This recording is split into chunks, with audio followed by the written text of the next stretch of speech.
দর্শক, কারফিউ শিথিলের সময় রাজধানীর পরিস্থিতি কেমন তা জানবো আমাদের সহকর্মী আর বাদলের কাছ থেকে। বাদল আছেন ফার্মগেটে। ফাহমিদা, এই মুহূর্তে আমি রাজধানীর ফার্মগেট এলাকা থেকে যুক্ত হয়েছি। আমরা দেখেছি বেলা বাড়ার সাথে সাথেই রাজধানীতে যানবাহনের চাপ বেড়েছে। ফার্মগেটেও তার ব্যতিক্রম নয়।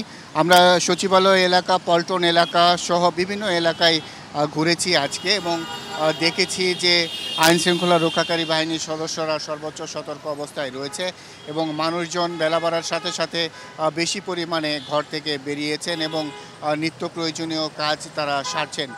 বিশেষ করে যারা দিনমজুর বা যারা ডেইলি কাজ করেন তাদেরকে দেখেছি তারা জীবিকার খোঁজে বেরিয়েছেন এবং মোটামুটি তারা স্বাভাবিকভাবেই তাদের কাজকর্ম করতে পারছেন, কোনো রকম বাধার সম্মুখীন তারা হয়নি।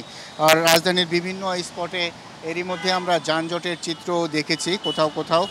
শুক্রবার হওয়ার কারণে যদিও যানবাহন কিছুটা কম, তারপরেও যানবাহনের এই অতিরিক্ত চাপ রয়েছে। এছাড়া বাংলাদেশ সেনাবাহিনীর পাশাপাশি বিজিবি, র্যাব এবং পুলিশও সতর্ক অবস্থায় রয়েছে রাজধানীর বিভিন্ন স্থানে। যাত্রাবাড়ি, বাড্ডা, রামপুরা বিভিন্ন এলাকাতেও আমরা দেখেছি যে সব জায়গাতেই আইন শৃঙ্খলা রক্ষাকারী বাহিনীর সদস্যরা বেশ সতর্ক অবস্থায় রয়েছে। যদিও 5টা পর্যন্ত শিথিল সময়, কিন্তু তারপরেও নিরাপত্তার জোরদার রয়েছে যাতে কোনো রকম অনাকাঙ্ক্ষিত ঘটনা না ঘটে। এখন পর্যন্ত রাজধানীর কোথাও আমরা কোনো রকম অপ্রীতিকর ঘটনার খবর পাইনি।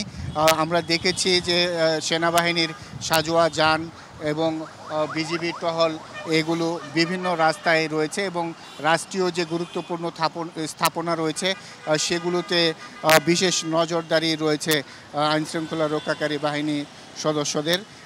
এখন পর্যন্ত রাজধানীতে জনজীবন মোটামুটি স্বাভাবিক অবস্থায় রয়েছে এবং শান্ত একটি পরিবেশ বিরাজ করছে। বেলা বাড়ার সাথে সাথে আমরা দেখেছি যে যানবাহনের সংখ্যাও বেড়েছে, মানুষ তাদের স্বাভাবিক কাজকর্ম করতে পারছেন।